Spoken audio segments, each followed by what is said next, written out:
السلام عليكم ورحمة الله وبركاته. الحمد لله نحمده ونستعينه ونستغفره ونعوذ بالله من شرور أنفسنا ومن سيئات أعمالنا.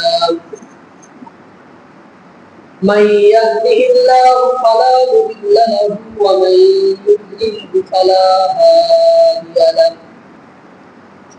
ونشهد أن لا إله إلا الله وحده لا شريك له. أما بعد فأعوذ بالله من الشيطان الرجيم. بسم الله الرحمن الرحيم. فأتوا بسورة من مثله. وقال رسول الله صلى الله عليه وسلم: خيركم من تعلم القرآن وعلمه، أو كما قال عليه الصلاة والسلام. الحمد لله, আল্লাহ রাব্বুল আলামিনের অশেষ মেহেরবানি যে আল্লাহ তাআলা আমাদেরকে রমজানের পরে শাওয়াল মাস, আজকে 5 তারিখ, জুমার দিন মসজিদে আসার তৌফিক দিয়েছেন। এজন্য সকলে শুকরিয়া আদায় করি, বলি আলহামদুলিল্লাহ। প্রিয় উপস্থিতি, আজকে আমি আপনাদের সামনে দুটি বিষয় নিয়ে আলোচনা করব। একটি হলো কোরআনে কারীমের শিক্ষার্থীর দুনিয়ার মধ্যে মর্যাদা ও আখিরাতে সম্মান। আরেকটি বিষয় হলো শাওয়াল মাসের 6টি রোজার গুরুত্ব ও ফজিলত। তো প্রথমেই আলোচনা করব কোরআনে কারীমের শিক্ষার্থীর ফজিলত, তাদের সম্মান। দেখুন, কোরআনে কারীম হলো আপনার আমার নবী হযরত মুহাম্মদ মুস্তাফা সাল্লাল্লাহু আলাইহি ওয়াসাল্লামের জীবন্ত মুজিজা। আসুন জেনে আসি মুজিজা কি। মুজিজা হলো আল্লাহ পাক রব্বুল আলামিন দুনিয়াতে অগণিত নবী প্রেরণ করেছেন। প্রত্যেক নবীকে আল্লাহ বিভিন্ন রকম মুজিজা, মানে বিভিন্ন রকম গুণ দিয়েছিলেন, যেই গুণটা শুধু নবীরাই দেখাইতে পারত, অন্য কেউ দেখাইতে পারত না। এটা নবীদের সাথেই খাস ছিল। প্রত্যেক নবীরই মুজিজা আছে। হযরত মুসা আলাইহিস সালাতু ওয়াস সালামের মুজিজা আছে, হযরত ঈসা আলাইহিস সালাতু ওয়াস সালামের মুজিজা আছে, হযরত দাউদ আলাইহিস সালাতু ওয়াস সালামের মুজিজা আছে, হযরত সুলাইমান আলাইহিস সালাতু ওয়াস সালামের মুজিজা আছে। আমরা ধারাবাহিকভাবে বিষয়টা লক্ষ্য করি যে মুসা আলাইহিস সালাতু ওয়াস সালামের অনেকগুলো মুজিজা ছিল। মুসা আলাইহিস সালাতু ওয়াস সালামের অনেকগুলো মুজিজা ছিল। তার লাঠির মুজিজা ছিল। মুসা আলাইহিস সালাতু ওয়াস সালাম যদি তার হাত বগলের মধ্যে রাখতেন, আবার ওই হাত যখন বাহির করতেন, হাতটা মুসা আলাইহিস সালাতু ওয়াস সালামের লাঠির মুজিজা ছিল। লাঠি দিয়ে মুসা আলাইহিস সালাতু ওয়াস সালাম লাঠি যখন জমিনে রাখতেন, লাঠি সাপে পরিণত হয়ে যেত। লাঠি যখন সমুদ্রে আঘাত করতেন, সমুদ্র রাস্তায় পরিণত হয়ে যেত। লাঠি দিয়ে যখন পাথরে আঘাত করতেন, পাথর থেকে পানি পড়া শুরু করে দিত। এখন আমরা যদি মুসা আলাইহিস সালাতু ওয়াস সালামের উম্মতকে জিজ্ঞাসা করি, আচ্ছা তোমাদের নবীর কি কোনো মুজিজা ছিল? তারা বলবে হ্যাঁ, আমাদের নবীর মুজিজা ছিল। যদি তাদের প্রশ্ন করা হয় তোমরা কি তোমাদের নবীর মুজিজা দেখাইতে পারবা? তারা বলবে না না, আমরা আমাদের নবীর মুজিজা দেখাইতে পারবো না। নবীর নবুয়ত শেষ, নবীর মুজিজাও শেষ। এরকম ভাবে হযরত দাউদ আলাইহিস সালাতু ওয়াস সালামের মুজিজা ছিল। আমরা যদি তাদের উম্মতকে জিজ্ঞাসা করি তোমার নবীর কি মুজিজা ছিল, তারা বলবে আমাদের নবীর মুজিজা ছিল যে যখন দাউদ আলাইহিস সালাতু ওয়াস সালাম কোন লোহাকে স্পর্শ করতেন লোহা মমে পরিণত হয়ে যেত। এখন যদি তাদের উম্মতকে আমরা জিজ্ঞাসা করি তোমরা কি তোমাদের নবীর মুজিজা দেখাইতে পারবা, তারা বলবে না না, নবীর নবুয়ত শেষ, নবীর মুজিজাও শেষ। এরকম ভাবে যদি আমরা হযরত সুলাইমান আলাইহিস সালাতু ওয়াস সালামের উম্মতকে জিজ্ঞাসা করি তোমাদের নবীর কি মুজিজা ছিল, তারা বলবে হ্যাঁ হ্যাঁ আমাদের নবীর মুজিজা ছিল। হযরত সুলাইমান আলাইহিস সালাতু ওয়াস সালামের মুজিজা কি ছিল? সুলাইমান আলাইহিস সালাতু ওয়াস সালামের কথায় জিনেরা চলতো, বাতাসকে কন্ট্রোল করতে পারতেন। তখতে যে সুলাইমান আছে, সুলাইমান আলাইহিস সালাতু ওয়াস সালাম যদি বলতো উপরে উঠতো, যদি বলতো জমিনে চলো জমিনে চলতো। এরকম ভাবে যদি আমরা সুলাইমান আলাইহিস সালাতু ওয়াস সালামের উম্মতকে জিজ্ঞাসা করি তোমরা কি তোমাদের নবীর মুজিজা দেখাইতে পারবা, তারা বলবে না না, নবীর নবুয়ত শেষ, নবীর মুজিজাও শেষ। তো এরকম ভাবে সকল নবীরে আল্লাহ পাক রব্বুল আলামিন মুজিজা দিয়েছেন। তো নবী করিম সাল্লাল্লাহু আলাইহি ওয়াসাল্লাম আপনার নবী আমার নবী, তিনাকেও আল্লাহ পাক রব্বুল আলামিন মুজিজা দিয়েছেন।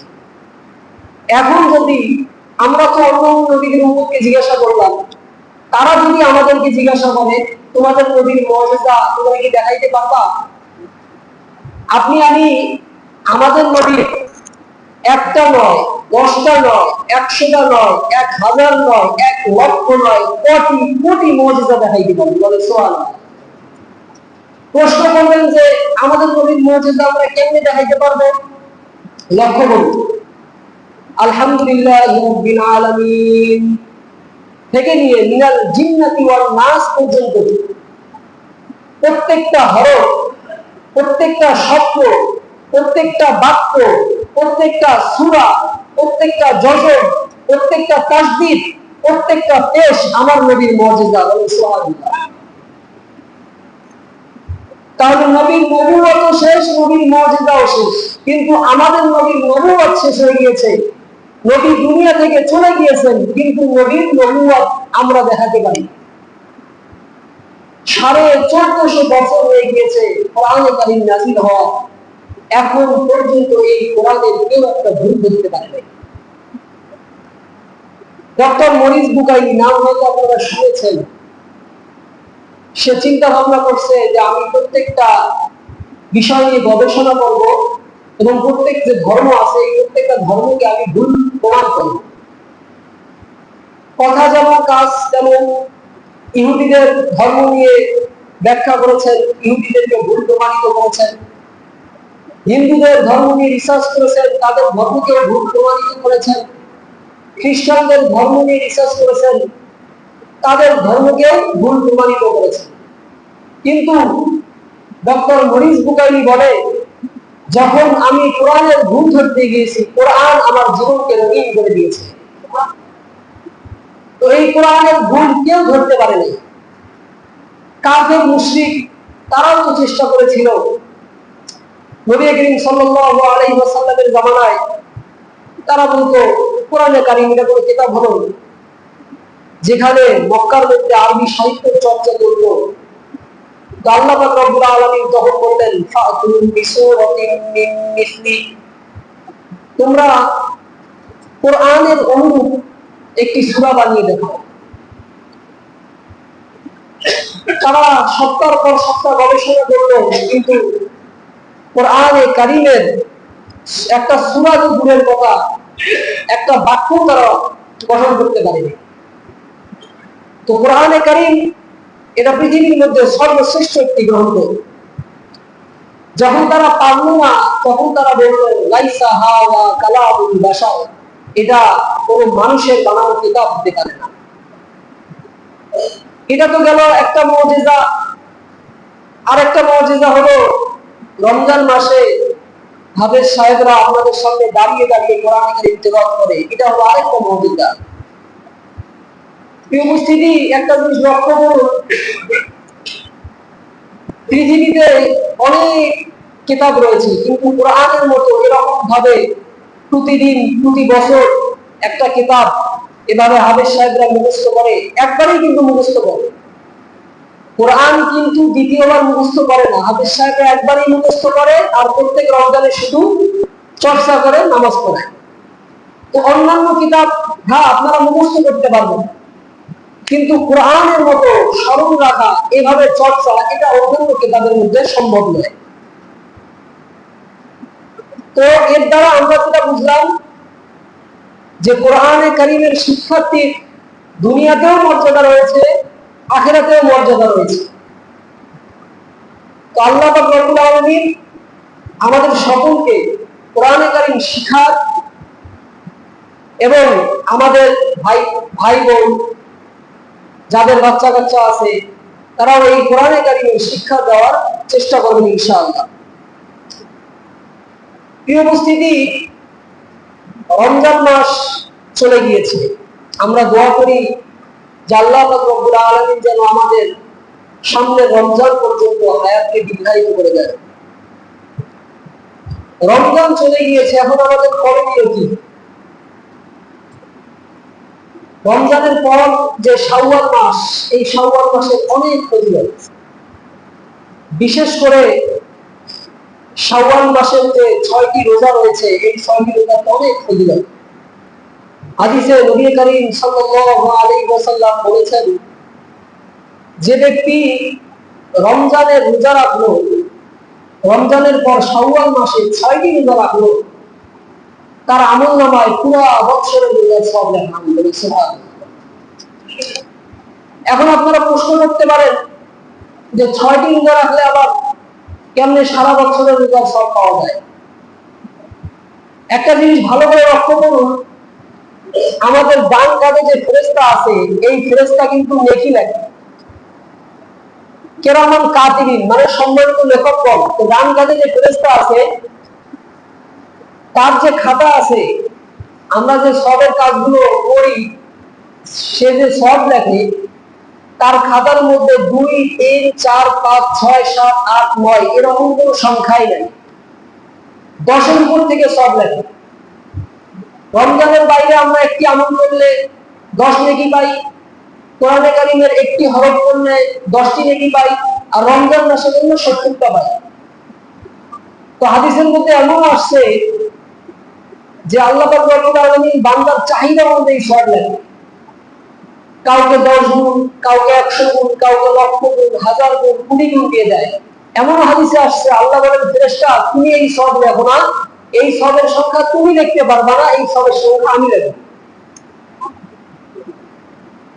তো তার 10-এর উপর থেকে সব লেখা শুরু করে। আমরা একটু বিস্তারিত সংক্ষিপ্ত ভাবে বুঝি। রমজান মাস আমরা রোজা রাখছি, আলহামদুলিল্লাহ। রমজান মাস রোজা রাখলে যেহেতু 1-এর বিনিময়ে 10, তাহলে রমজান মাস রোজা রাখলাম, মানে 10 মাস রোজা রাখলাম। আর শাওয়াল মাসে 6টি রোজা, এই 6টি রোজা যখন আমরা রাখলাম, 6 10 60, 7 দিনে কয় মাস হয়? 2 মাস। তাহলে রমজানের একটা রোজার কারণে 10 মাস রোজার সব, আর শাওয়াল মাসের যে 6টি রোজা আমরা পালন করলাম, এই 6টি রোজা আপনার 2 দিন হয় 7, এই হলো 2 মাস, এই হলো 12 মাস, মানে পুরা বছরের সব লেখা হয়। বলে সুবহানাল্লাহ। এই শাওয়াল মাসের 6টি রোজার অনেক ফজিলত রয়েছে। শাওয়াল মাসের 6টি রোজা যদি আমরা পালন করি, তাহলে আমাদের 3টি লাভ হবে। প্রথম লাভ হলো যে বান্দা যখন ফরজ আর ওয়াজিবের মধ্যে ঘাটতি করে, আল্লাহ পাক রব্বুল আলামিন সুন্নাত এবং নফল দ্বারা তা পরিপূর্ণ করে দেন। তো আমরা মানুষ মাত্রই ভুল। রমজান মাসে হয়তো রোজা রাখছি, আলহামদুলিল্লাহ, অনেক ভুল ত্রুটি হয়েছে। তো আমরা যদি এখন শাওয়াল মাসের এই 6টি রোজা রাখি, তাহলে আল্লাহ পাক রব্বুল আলামিন এই নফলের বিনিময়ে আমাদের রমজানের ভুল ত্রুটিগুলো মাফ করে দিবেন। এটা হলো 1 নম্বর লাভ। 2 নম্বর লাভ হলো কোন ইবাদত করার পর ওই ইবাদতটা আবার করতে পারা। এর দ্বারা বোঝা যায় যে আমার পূর্বের ইবাদতটা কবুল হয়েছে। হযরত শাহ আশরাফ আলী থানভী রাহমাতুল্লাহি আলাইহি তার মুরিদ তাকে জিজ্ঞাসা করছে, সাহেব আমি যে নামাজ পড়ি আমার এই নামাজ কবুল হয় কিনা আমি কেমনে বুঝবো? তখন শাহেদ তাকে বলছে যে আমি তোমাকে একটা প্রশ্ন করি, তুমি প্রশ্নের উত্তর দাও, তারপর তোমার প্রশ্নের উত্তর আমি দেব। বলছে জি আপনি প্রশ্ন করেন। তখন শাহেদ প্রশ্ন করছে, তুমি সকালে নাস্তা করেছো? জি আমি নাস্তা করেছি। আচ্ছা দুপুরবেলা কি তুমি খাবার খেয়েছো? হ্যাঁ আমি দুপুরবেলাও খাবার খেয়েছি। তখন শাহেদ প্রশ্ন করছে, কেন তুমি না সকালে খেয়েছো? যে হ্যাঁ সকালে তো খেয়েছি, তাহলে দুপুরে আবার খেয়েছো কেন? তখন বলছে সকালে যে খেয়েছি, সকালের খাবার দুপুর হতে হতে হজম হয়ে গিয়েছে, এজন্য দুপুরে আমি খেয়েছি। তো আচ্ছা তাই, আচ্ছা দুপুরে খেয়েছো, দুপুরে পেট ভরে খেয়েছো? হ্যাঁ দুপুরে আমি পেট ভরে খেয়েছি। আচ্ছা রাতে তুমি খেয়েছো? যে হ্যাঁ আমি রাতেও খেয়েছি। কেন তুমি দুপুরবেলা পেট ভরে খেয়েছো? দুপুরবেলা তো খেয়েছি, রাত তো আস্তে আস্তে আমার খাবার হজম হয়ে গিয়েছে, রাত্রে আমার ক্ষুধা লেগেছে। ও আচ্ছা তাই। এখন শায়েখ ওই মুরিদের জবাব দিতেছে, দেখো তুমি যদি ফজরের নামাজ জামাতের সাথে আদায় করো আর জোহরের নামাজের সময় যখন হয় তখন যদি তুমি সুন্দর করে ওযু করে মসজিদে নামাজের জন্য আসো, তখন বুঝবা যে তোমার ফজরের নামাজ কবুল হয়েছে, তোমার জোহরের ক্ষুধা লেগেছে। বিষয়টা বুঝেছেন? এরকম ভাবে জোহরের নামাজ জামাতের সাথে আদায় করেছেন, আসরের নামাজের সময় হয়েছে। এখন আসরের সময় যদি আপনি নামাজের জন্য মসজিদে আসেন, তখন বুঝবেন জোহর আমার কবুল হয়েছে, আসরের আমার ক্ষুধা লেগেছে। এরকম ভাবে আসরের নামাজ যদি কবুল হয় তাহলে মাগরিবে আসতে পারবেন। তো 2 নাম্বার যে আমাদের লাভটা হবে, যে আমরা রমজানে যে রোজা রেখেছি এই রোজা কবুল হয়েছে কিনা এটা আমরা বাহ্যিক ভাবে বুঝতে পারবো যে আমরা এই শাওয়ালের 6টি রোজা যদি করতে পারি। শাওয়ালের 6টি রোজা যদি করতে পারি তাহলে রমজান মাসে যে আমরা রোজাগুলো করছি আলহামদুলিল্লাহ, বাকি যে অন্যান্য মাসগুলো আছে আমরা এই রোজাগুলো ধরে রাখতে পারবো ইনশাআল্লাহ। তো এটা হলো 2 নাম্বার লাভ। শাওয়ালের 6টি রোজা যদি আমরা রাখি তাহলে 3 নাম্বার কি লাভ? 3 নাম্বার লাভ হলো শুকর আদায় করা।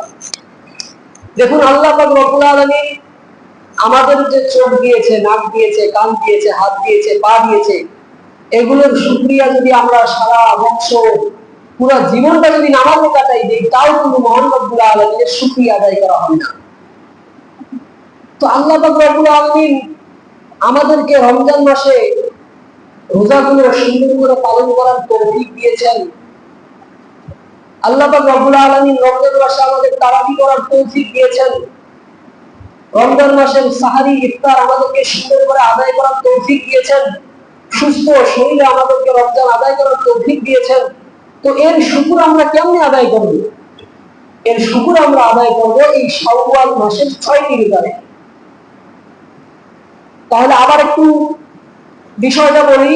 1 নাম্বার লাভ হবে আমাদের রমজান মাসের যে রোজাগুলো আমাদের ঘাটতি রয়েছে ফরজ ওয়াজিবের মধ্যে, আমরা যদি এই শাওয়ালের 6টি রোজা রাখি তাহলে নফল এবং সুন্নত দ্বারা আমাদের রমজানের রোজাগুলো এই ঘাটতি যে রয়েছে আল্লাহ পাক রব্বুল আলামিন পূরণ করে দিবেন। 2 নাম্বার হলো ইবাদত করার পর যে ইবাদতের একটা চাহিদা, আমরা যদি শাওয়ালের 6টি রোজা করি তাহলে অন্যান্য মাস যে রোজাগুলো আমরা করতে পারবো এর দিকে আমাদের জন্য আরো সহজ হবে। 3 নাম্বার শুকর আদায় করা। শুকরের বিষয়টা তো বললাম, আল্লাহ পাক রব্বুল আলামিন আমাদেরকে যে নিয়ামত দিয়েছেন এই শুকরিয়া আমরা কোনোভাবেই আদায় করতে পারবো না। সুতরাং রমজানের শুকরিয়া আমরা শাওয়াল মাসের 6টি রোজা রেখে আদায় করবো ইনশাআল্লাহ। আরেকটি বিষয় হলো রমজান মাসকে আমরা খুশি কিনা এটা কিভাবে বুঝবো? এটা বুঝবো হলো যদি আমরা শাওয়াল মাসের 6টি রোজা পালন করি। তো আল্লাহ পাক রব্বুল আলামিন আমাদের শাওয়ালের 6টি রোজা সুন্দর করে পালন করার তৌফিক দান করুন। এখন প্রশ্ন হলো এই রোজাগুলো কেমনে রাখবেন? দেখুন, নির্দিষ্ট কোনো নিয়ম নেই। শাওয়াল মাসের 6টি রোজা, তবে শুরুতে করে দেওয়া উত্তম।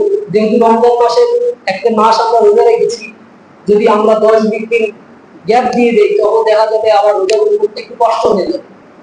এই জন্য আমরা চেষ্টা করব যে যেহেতু শাওয়াল মাস শুরু হয়ে গিয়েছে, শুরুর দিকেই রোজাগুলো পালন করার জন্য। ঘরে যে মা বোন রয়েছে তাদেরকেও এই রোজাগুলোর দিকে তাগিদ দেব, তারাও যেন এই রোজাগুলো পালন করে ইনশাআল্লাহ।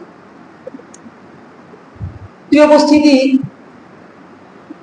আরেকটি বিষয় না বললেই নয়। দেখুন, আজকে সারা পৃথিবীতে আমরা মুসলমানরা নির্যাতিত, নিপীড়িত। টেনশনের কোনো কারণ নেই, কারণ আল্লাহ রাব্বুল আলামিন কোরআনে বলেছেন, ইন্না ফাতাহনা লাকা ফাতহাম মুবিনা। বিজয় আমাদেরই হবে, কিন্তু হয়তো আল্লাহ রাব্বুল আলামিন আমাদের পরীক্ষা নিতেছেন। আজকে ফিলিস্তিনে আমাদের মা বোন ভাই যারা আছে তারা অনেকেই কষ্টে আছে। তাদের খাবার নেই, পানি নেই, কাপড় চোপড় কিছুই নেই। তারা কিন্তু অনেক কষ্ট করতেছে।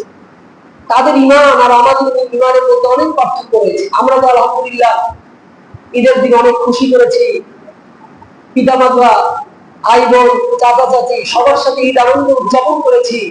ঈদের দিনেও বর্বর ইসরাইল আমাদের ফিলিস্তিনি ভাই বোনদের উপর আক্রমণ করেছে। তো এখন আমাদের কর্তব্যটা কি? বিভিন্ন জায়গায় আমরা মিছিল মিটিং করতেছি। অনেকে বলে মিছিল মিটিং করে লাভ কি? এই মিছিল কি ফিলিস্তিনের ওখানে যাবে? না, যাবে না ঠিকই, কিন্তু আমরা যে তাদের করতেছি, আল্লাহ পাক রব্বুল আলামিন কোরআনে বলেছেন যে মুমিনরা একে অপরের ভাই। আমরা একটি আত্মার মতো, একটি সৈন্যের মতো।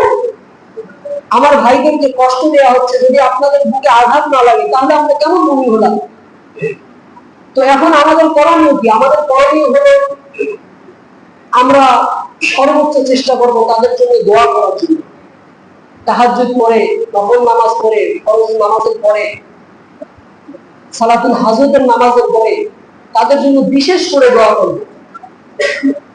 ইন্ডিয়ার মধ্যে আমাদের মুসলিম ভাই বোনেরা নির্যাতিত, নিপীড়িত। গাজওয়াতুল হিন্দ তো হবে ইনশাআল্লাহ, টেনশনের কোনো কারণ নাই, বিষয় আমাদেরই হবে। কিন্তু সাময়িক কষ্ট আল্লাহ আমাদের দিয়েছেন এজন্য যাতে আমাদের ঈমানের মধ্যে যে দুর্বলতা রয়েছে এই দুর্বলতা কাটিয়ে ওঠার জন্য। তো আজকে আমার আলোচনার বিষয় যে ছিল কোরআনে কারীমের শিক্ষার্থীর দুনিয়াতে লাভ, আখিরাতেও লাভ রয়েছে। এজন্য আমরা সকলেই চেষ্টা করব আমাদের সন্তান যারা রয়েছে তাদের ইবতিদায়ী বিষয়টা, তাদের শুরুর যে বিষয়টা রয়েছে, হাই স্কুল কলেজ ভার্সিটিতে পড়ানো আমরা তো নিষেধ করি নাই, কিন্তু তার শুরুর যে শিক্ষাটা, এই শিক্ষাটা কোরআন ও হাদিসের হওয়া চাই। তাহলে সে যতই বড় ডাক্তার হোক, যতই বড় ইঞ্জিনিয়ার হোক, সে ইসলাম থেকে বিচ্যুত হবে না ইনশাআল্লাহ। তো আমরা সকলেই চেষ্টা করব কোরআনে কারীমের শিক্ষা নিজে অর্জন করা এবং অন্যকে শিক্ষা দেওয়া। রাসূল তো বলেছেন, খায়রুকুম মান তাআল্লামাল কুরআন ওয়া আল্লামা।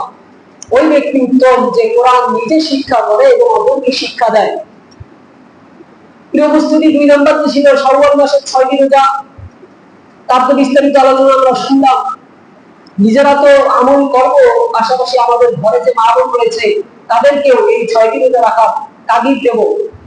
আল্লাহ পাক রব্বুল আলামিন যে বিষয় নিয়ে আলোচনা করলাম, সর্বপ্রথম আমাকে এবং আপনাদের সকলকে আমল করার তৌফিক দান করুন। ওয়া আখিরু দাওয়ানা আলহামদুলিল্লাহি রাব্বিল আলামিন। যারা সুন্নাত করি নাই তারা সুন্নাত করুন।